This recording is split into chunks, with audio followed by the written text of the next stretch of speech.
to the Workforce Connections podcast, where we discuss workforce development in Southern Nevada. Here's your host. Hi, and welcome to another episode of the WC podcast. Today, we have a very special guest, the beautiful and bright Molly Hamrick, President and Chief Executive Officer at Coldwell Banker Premier Realty and Coldwell Banker Commercial Premier. She's also my fellow board member at the Las Vegas Global Economic Board and the Las Vegas Global Economic Alliance, I should say, board. And we had lunch together today with Danielle and whatnot. So we had a go-ahead meeting today. Some new companies coming to Nevada. So Molly, it's a pleasure to have you here at the podcast. Welcome. It's an honor to be here, Jaime. Thank you for inviting me. And congratulations on the space. It was a wonderful tour. And as I said, I do believe you have another career in you. Thank you. Thank you, Molly. Yeah, we got to tour our space and give you a little bit of a sneak peek of where we live now, since we've been now 6 months here in the new location. So Molly, we like to start the podcast by giving you an opportunity to share with our audience, with our listeners, our viewers, where you were born, where you grew up, and where you went to school. Again, I happen to know you. You're one of those rare examples of born and raised here. But take us through that journey of your young life, all the way maybe to your first job after graduation. Well, yeah, so I can check all those boxes, all in Southern Nevada. So I'm very proud native, and not a lot of us during my generation. So born and raised here, and had the fortunate ability to grow up in a city that grew up with me, or I grew up with it, I guess you could say. We've become, one of the nation's largest, most recognized cities in the world. And so it's been a lot of fun and very fortunate to do that. And so born and raised here, yes. Went to all the school systems, product of CCSD, graduate of UNLV, go Rebs.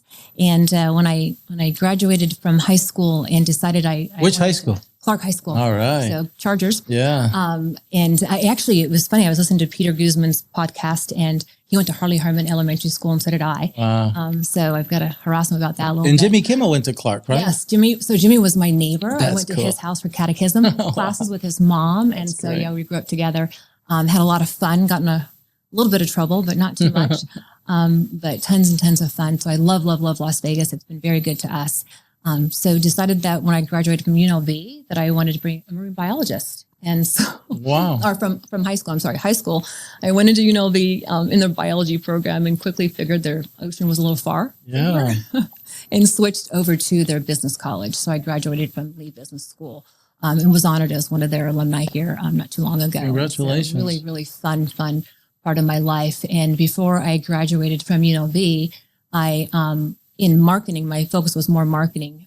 I did an internship with a local new home builder that represented new homes, and in the Valley, sales and marketing for new homes. And that kind of sparked my interest in real estate. And so before I graduated UNLV, I also went immediately into getting my real estate license. Wow. And so it was a quick love for me. I thought I was going to go to law school, but I took a little side into real estate and had great success there early on. And when I finally graduated, I had my diploma in hand. I'll never forget this. Jay Pennington, it was Pennington Marketing was the firm back then. I went to Jay's office scared and said, hey, I've been consulting for him with new home builders. He was charging about $100 an hour for my consulting fee.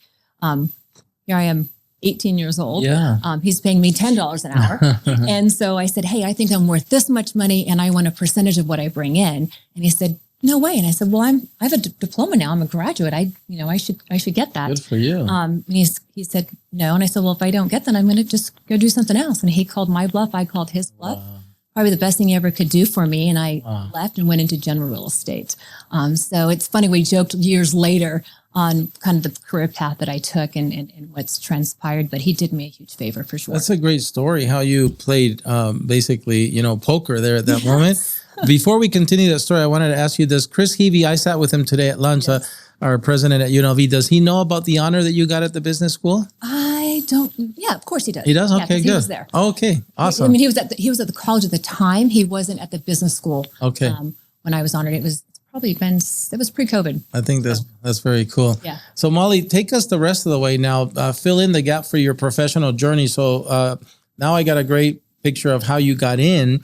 But how do you go from that spot, starting your own thing after playing that game of poker with your first boss, to, starting this company with your husband and now being the CEO. Fill in the gaps for us. How do you get there? So there's 36 years of gap there. A lot of fun along the way. So when I originally became licensed, I quickly, again, fell in love with real estate and helping families and young people buy and sell and build wealth in generational wealth, really is what I found out quickly is what can happen. And so that a lot of long hours working in the business. I purchased my first home when I was 25 years old. I still own it today. And so I recognized early on how important real estate was. And it was truly the biggest financial decision people were going to make. And so for me, I wanted to absorb as much as I could, to learn as much as I still am that way. That still is who I am today. I'm always learning. I'm always trying to figure out, how do I help people better? How do I help them get where they need to be, make good decisions, and again, build that generational wealth for them and for their families? And so I became a top producer very, very early in my career, figured out I'm a very systems person. So that's why business was fun to me. And, give me a spreadsheet. It's a joke in my company and I will live in a spreadsheet. I love systems. I love to be organized. And so I always also focused on relationships. We were just talking about LVGEA and what great people we have on the board and building those relationships and exposure. People say, Molly, how did you get to where you're at today? And the one word that I think sums that up is exposure. If you expose yourself to more and more and you have the courage to step forward and constantly be learning and moving forward, the world's your oyster, right? And so working a lot of long hours, in about 4 years into my career, I moved offices to go work I was at the Green Valley campus. I went to work for the campus more in the Southwest area. And my husband was the broker there. He wasn't my husband at the time, but he was the broker there. And so we worked a lot of long hours, ended up kind of dating on the side. His story is a little different than my story, I think. I said, before we come out in the public, let's make sure this is going to work. Sure. I don't want to get caught dating my boss. And so we ended up getting married and building, this wonderful family together. But that was in 1994. In 1998, we had the opportunity to purchase our company. And again, when you have two people that have great work ethic, are like-minded, we're like, let's do it. Let's just take that leap of faith. And so we bought our company in 1998. And literally, I think God knew better. We closed escrow. And within a few days after that, we found out we were pregnant with twins. Wow. So we closed first because I'm not sure we would have went through if we knew we were having twins. Wow. And then our family just continued from there. That's very cool. How many after the twins? How many more? So the first was a single. So Caitlin was born first. And then in 1988, Karen and Kelsey were born. I don't think that if I had it reversed, I would have another child. Okay. Twins are a lot. They're great, but boy, they are a lot. Yeah. 3 is enough. The twins closed the factory. Oh, and 3 girls. If you want a boy, you got to borrow it. I don't know, buy it, steal it, adopt it. I don't know, but I'm done. That's great. Thank you for sharing that about you. Fun. So Molly, obviously you have spent decades now in this industry and you've witnessed tremendous growth, as you said, here in our city, in our region. When I came in 1987 and enrolled at UNLV as a student of English as a second language, Jerry Tarkanian was still coaching. Yes. They were about to win the national championship. It was the only game in town. It felt like professional sports at the Thomas and Mack when it was, over 20,000 people. But now we have an NFL stadium, an NHL hockey ring, WNBA. Now we have Major League Baseball. Yeah. And so what are some of the significant changes that you have seen in your time in the real estate industry? Is it properties, facilities, or is it what comes with that, the residential growth? What to you are some significant changes you've seen? Yeah, I mean, you take me back to 1987. I enrolled in 1986. Wow. And so we used to stay out in the parking lot and stay up all night to get those student tickets. And yes. It was amazing that time and being in the Shark Tank. Yes. So much fun. Or the floating shark. Yes, and the Tark's towel. That's great. The growth has been amazing. So when I got licensed in 1990, there was maybe 740,000 residents in Las Vegas. And now we're approaching 2.4 plus million. And so the growth has been significant. But what's more exciting than the growth, and I've said this before, watching the city grow up. Before it was gaming. I don't know about you, but when I used to travel in playing sports, especially in high school, the other cities would say, "Oh, is your dad a dealer? Your mom a showgirl? Where do you live?" Right. And I'm like, no, they have real jobs. And I was born in a hospital, not a hotel. Right. And so watching the transformation has been the most exciting for me.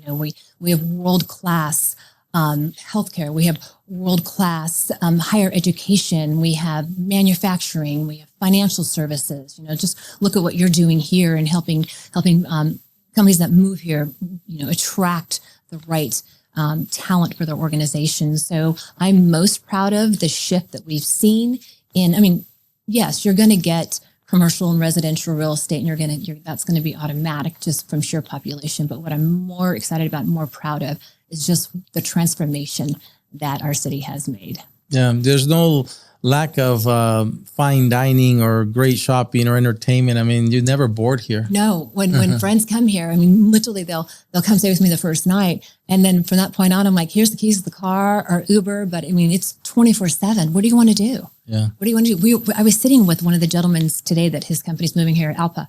And he said, I tell people when they come to Vegas, because he's coming in from Georgia, I tell them not only do they need to attend a show and enjoy the fine dining, but they need to go to a Golden Knights game just because it's a hockey event they'll never get an opportunity to do again.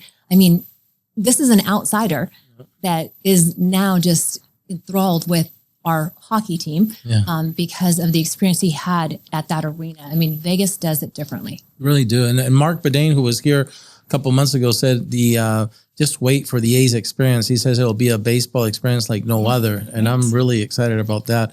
Molly, one of the things I enjoy about you being on the LVGEA board is that you bring a very experienced voice, not just in the role that affordable and available housing plays in the retention of a talented workforce here to our area for these companies.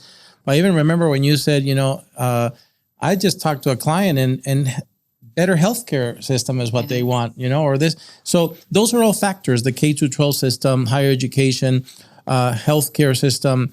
But how do you think affordable housing plays a role in us being able to attract the workforce we need to help the Haas's and the companies we celebrated today? Yeah, great question. It is often the longest pole in the tent, right? How do we solve for that? And speaking of Haas, they had a goal of relocating a tremendous amount of their workforce here, and we've been helping them. It's taken us about a year, but we've gotten about 300 families to raise their hand.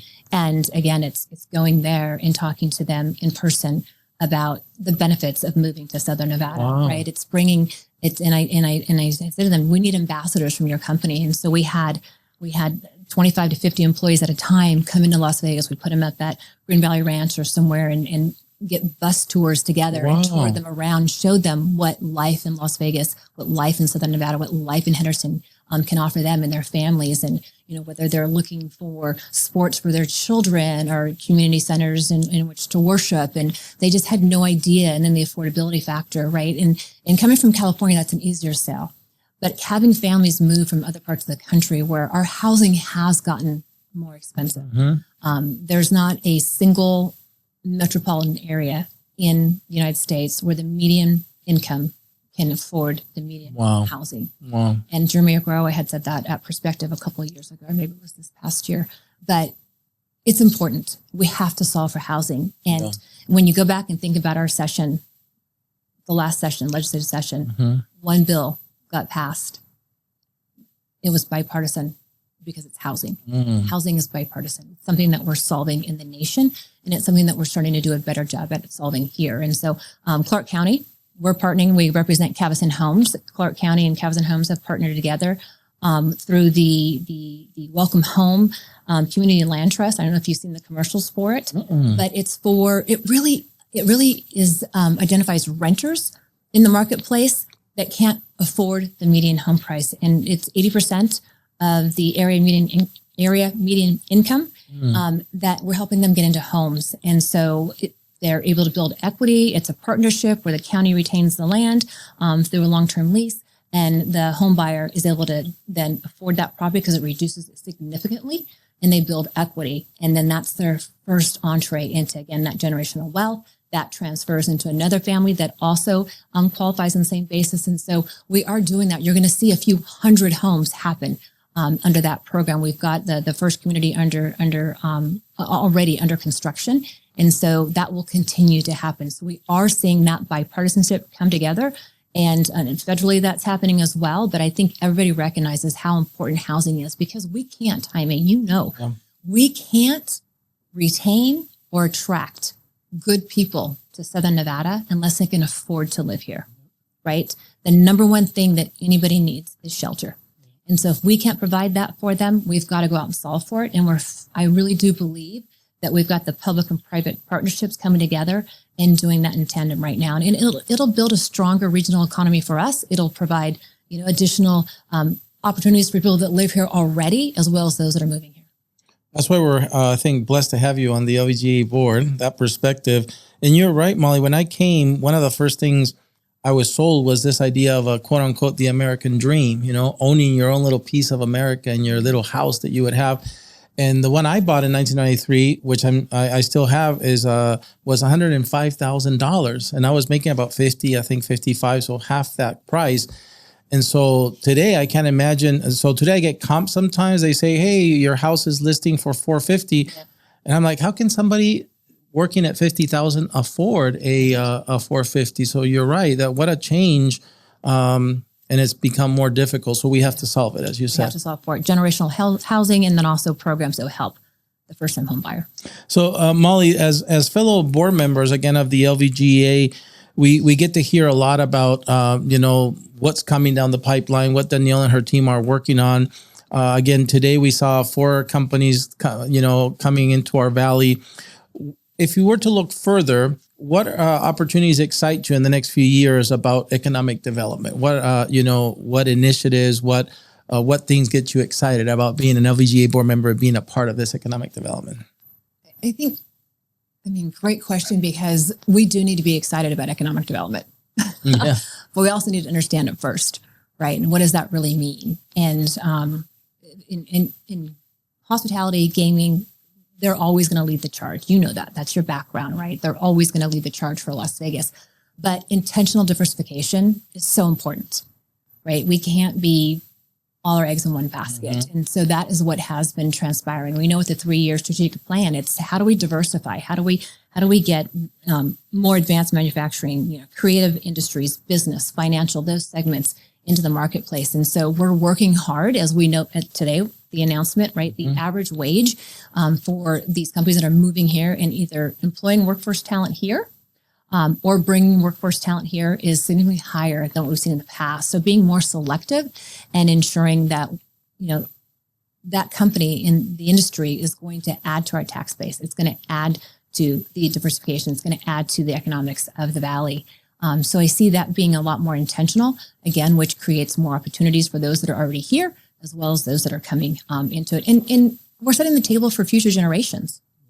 So we fell a little behind in the healthcare arena, in the education arena. It's been a decade conversation and, in land and just being more and more landlocked. And what does that look like? And so I know we're working hard on all that. There's a lot of things that we need to solve for, but it's only going to happen with public and privates coming together and having a seat at the table, which I've seen more of this last year than in a long time. I agree. In my table today, I know we were we were opposite sides of the room today, but I was also with Mitch from Intermountain Healthcare. Yes. And super excited about the first standalone children's hospital right there across from Blackfire. And so again, I've heard you be very specific about your clients who mention a better healthcare system. You and I hear a lot about the K through 12 system and what CCSD is graduating every year. We hear about all these challenges, if you will. If we put healthcare on the table, education, workforce, land, of course, like you said, the federal government owns most of the land here, water use, and the production of energy. Are those the challenges, or is there something else in there that worries you that we need to figure out as a community? Great question. I think collaboration is the number one thing. So, and changing the narrative. So it frustrates me, and I'm sure you, because we get to see the data, we get to hear, it's the sound bites that aren't correct, right? The school district has done very well. And if you look at, for instance, when we were working with Haas again, and we were identifying, the schools out in Henderson for their children, there was a lot of schools that had high rankings, high ratings, right? And so the narrative has to change. There's great healthcare here. Do we have our challenges? Absolutely. I chair Southern Hills Hospital Board, and I've been on that board since the hospital was built 22 years ago. Chaired it for the last 6 or 7 years. So I'm passionate about healthcare. I mean, it's been very important to my family, and I think it's important to everybody. But we went from having access to healthcare, right, to it being a privilege. That's when it's a challenge. When you have to make a call to get into a specialist, that's a challenge. And it's not something we can solve totally at a local level. It's also federal, right? The reimbursement. So Las Vegas has grown up, but not everybody has seen us past where we started from, right? They still, the rates of reimbursements are lower than they should be. They need to be higher so that we can attract and retain great physicians, great healthcare providers. And I know we're working on that. We had some adjustments in the last session, and we continue to fight for that. But those are some of the hurdles that we have. And so the collaboration, it's the education.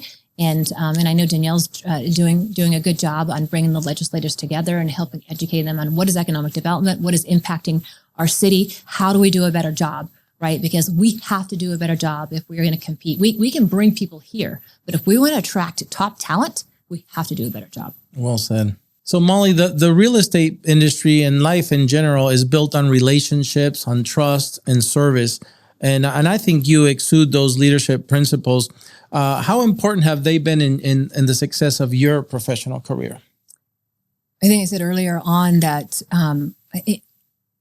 every business is relational, truly, if you want a long-term career. I mean, I think a lot of people have different careers. Yours is going to be interior design next, but you have to build relationships along the way if you want to be successful. Nobody does this by themselves, right? And I think I had to tell this to my middle daughter one time, who's very heady, thinks about everything. She's middle by 1 minute, but she's very middle, so hard to make decisions, doesn't want to ask for help. And I said, hey, Kara, it's weaker to not ask for help than it is to ask for help.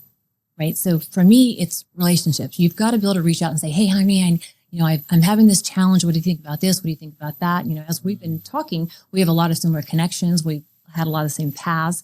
And so with those relationships, you build trust.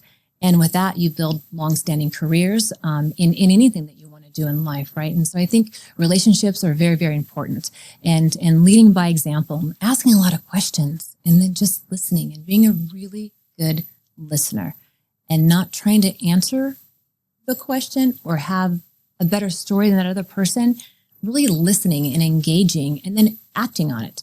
A lot of people will say they're going to do something and then they never do it. And that to me is one of the biggest frustrations. If I tell you I'm going to do something, if I tell you I have a commitment to do something, I'm going to do it.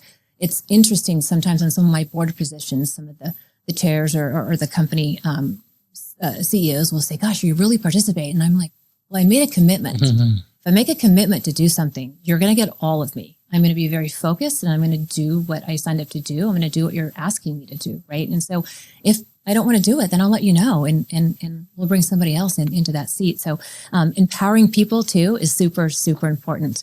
One of the things that I like to always do is, if somebody has a challenge or a concern, what do you think, Jaime? Like, let's talk about what you're thinking. What are the 2 things that you think would solve this? It may not be the right answer, right? I may have something different, but we're going to collaborate through it. So I'd like to empower people, because you're not the smartest person in the room. The saying in our company is hire smart people and let them be smart. And so nobody wins by trying to run everything, and nobody wins by doing it alone. So from a leadership standpoint, people are watching. And so you want to lead by example and always be ethical. And I can tell you, as someone that shares those rooms with you, your actions follow those words. I see that in you, how you commit, participate, and express your voice and support the cause, at least wherever I've seen you. So again, we're blessed to have you, Danielle. We're blessed to have her on the LVGEA. But also too, so I'm not opposed to you challenging me either, right? When we have our inner sanctum at our company, our senior leadership, we want debate. We want you to challenge us. But when we make a decision, we all go forward as if it's our own. Right? I think Colin Powell said that. So I may not 100% agree with you, but if I'm on your team, I am going to support you 100%. And that is what you're going to get when I show up. And I think that's super important. Absolutely. Molly, let's shift gears a little bit because we've talked a lot about the professional you, your career, how you started, what you do now. But we all need to recharge our batteries, right? If we're to show up Monday again, ready to do it all over again, we all need to refill our cup. We all need to replenish.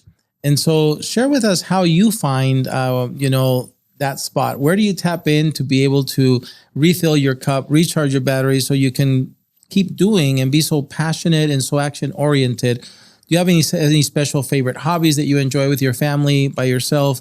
Tell us the secret on how you're always fully charged. I'm not always fully charged, but when you see me, I'm going to be fully charged. So you always show up fully charged. And if you're not, you get yourself there. But I grew up playing sports. It's just I'm very competitive. You can tell, passionate about what I do.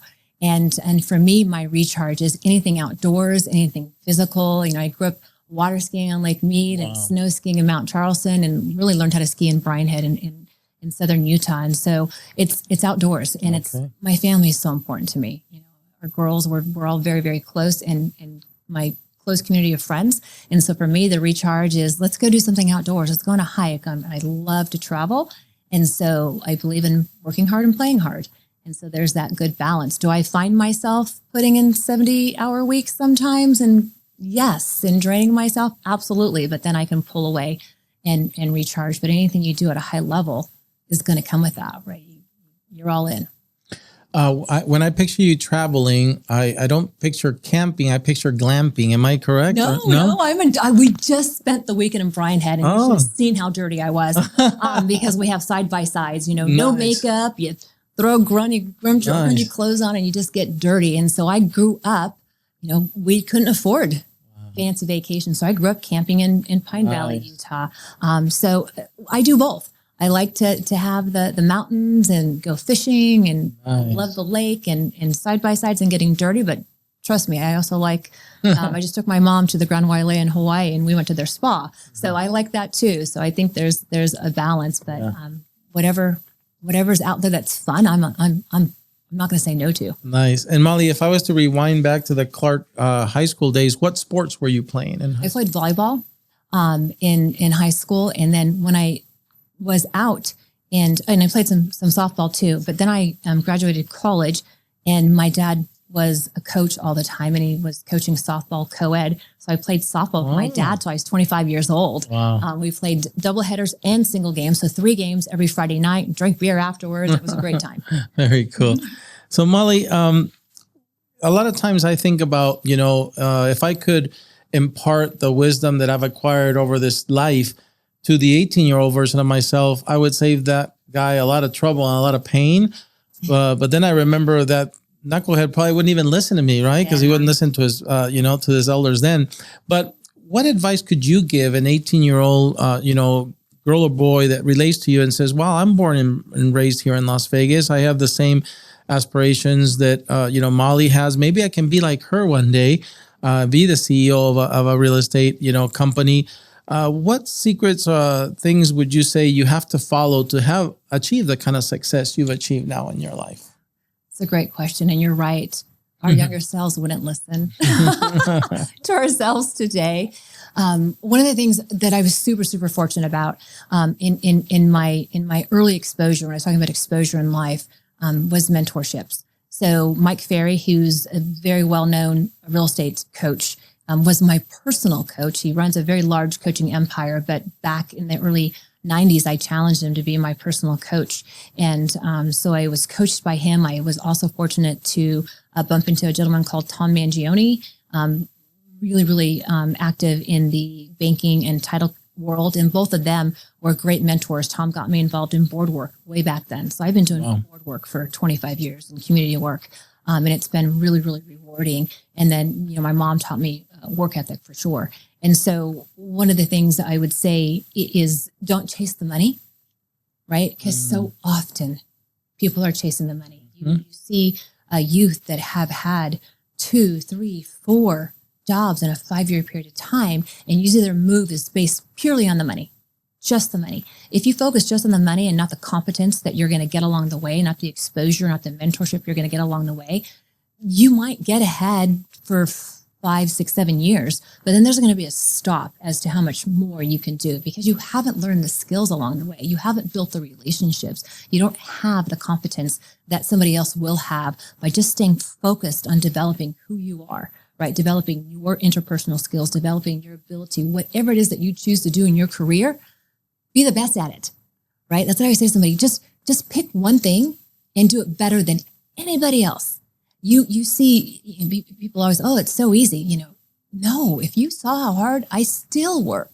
I've been doing this for 36 years. I'm 58 years old. I put in 12-hour days. I worked 12 hours on Monday and Tuesday because I took time off. So I had to make up that time. And I had promises that I made to people and I had to deliver. And so if you're not willing to do that and really, really put in the work, it might be short term, but the long-term goal is not going to be there. And so build that confidence, dig in deep, be willing to work hard, be willing to be mentored. If you're coachable and you find somebody that is doing something that you want to do, oh my goodness, latch on to them, have a relationship with them. They'll bring you along, right? But have that authenticity. Am I saying that? Yeah, be authentic, right? Yeah, about what your intentions are too. Yeah. Because the second they find out you're doing it and you're out, that's not going to work, right? So make sure that you're willing to do that and look at it from a long-term perspective, not a short-term perspective. And I think that has been something that people have lost their way about, is really what it takes to build a career. You and I didn't get where we're at overnight. Right. We're not lucky. We worked hard for it. And I never have focused on the dollars, but they've always been there. I love that. Well said, Molly. So it's been so nice to spend time with you. I think I always enjoy the very few moments we spend in our meetings, but this has felt like a much needed longer conversation, yes. which I've enjoyed. But before we end it, this is the time where we allow our guests to maybe share any upcoming things that might have to do with your company, Coldwell Banker, LVGEA. We know Perspective is coming up, so we'll make sure we put the date on the screen for those who want to go to Perspective. I'm sure that will make Danielle and the team happy. But is there any other events that you want our audience to know about the real estate industry, your company, or any board you might serve on? So nothing in particular that's specific, but what I do want to say is get involved, right? Find a passion. And I coach females at our company. I have a group called Inside Molly's Mastermind, and it's just females. Guys want to come, but they can't. Cool. But I challenge them to pick something they're passionate about, both personally and from a business standpoint. Because if you're passionate about it, you're going to show up, you're going to give it your all, and it's going to reciprocate back to you, right? You're going to get business from it. You're going to build relationships from that. But to get involved, whatever it is that you want to do, and also too, people that have been fortunate enough, like we have in our careers, mentor somebody else, because the difference you're going to make in that younger person's life is going to be monumental as they go through and they're developing themselves and building their careers and raising families and all that good stuff. But, I've been super, super, super fortunate to be in the Las Vegas community. It's done so many great things for myself and for my family. And so I do believe in giving back as much as you can. And it's not financially. It's yes, is it that too? For sure. But really more than anything, it's about giving back your time, because that's our most valuable asset. Getting involved, mentoring people, getting on a board you're passionate about, and delivering. Well, Molly, thank you for what you do here for our community, including being on the LVGEA board. You're always a welcome guest here at Workforce Connections. I look forward to the next time we get to meet and talk some more. Again, thank you for being here today. That I enjoyed it. All right. Well, that's it for another episode of the WC Podcast. We want to thank all the people behind the scenes that make this happen, and we hope to see you at the next episode. So until then, stay safe. So Molly, thank you for staying over to do our bonus segment called In the Hot Seat. Are you ready? I didn't have a choice, but okay. All right. The first segment is called Your Favorites. I'm going to give you a category, and you're going to give me your favorite thing within that category. Let's start with an easy one. What's your favorite food? Oh, my favorite food, sushi. Favorite beverage with dinner? Red wine. Favorite dessert after dinner? Chocolate anything. Favorite way to start your day? Working out. Favorite way to unwind after a long day? Wine. Favorite hobby or weekend activity? Yoga. Favorite vacation spot? Oh, California beach. Favorite holiday? Christmas. Favorite car you've ever owned? Oh, my Porsche. Favorite college sports team? UNLV Rebels. Favorite professional sports team? Hockey. You made it through your favorites. Great job. So now we're going to go to the second segment, which is called Tough Choices. I'm going to give you 2 choices and hopefully you can pick one. It's okay if you at the end you say I need both, but let's start with the first choice. Work with an investor client or a first-time home buyer? First-time home buyer. Sell a high-rise condo or a single-family home? SFR. Vacation or staycation? They. Hotel or Airbnb? Hotel. Day by the ocean or hiking in the mountains? Ocean. Retire on a ranch or in the city? Ranch. Have more money or have more time? Time. If you were a superhero, the ability to fly or breathe underwater? Fly. The ability to speak with animals or speak any foreign language? Animals. Here's where it gets hard, Molly. You have to pick one. Truth or kindness? Kindness. Actions or words? Action. Justice or grace? Grace. You made it through tough choices, Molly. Great job. The final segment is called Finish the Sentence. I'm going to give you about 90% of the sentence. You're going to finish it for me. Are you ready? Ready. If you could visit any place in the world, it would be? Paris. The best part about living here in Las Vegas is? The people. Your favorite thing about your job as president and CEO of Coldwell Banker Premier Realty is? Community. If you could travel back in time to any time, you would travel to? Back in time to any time. This isn't my rapid fire one. I don't know. I don't think that far back. I don't know. When I was in elementary school. All right. 3 words that describe you, Molly, are? Ethical. Passionate. Fast. I couldn't agree more. Molly, doing the WC podcast here today was? Exciting. Awesome. Thank you for staying over to do the bonus segment.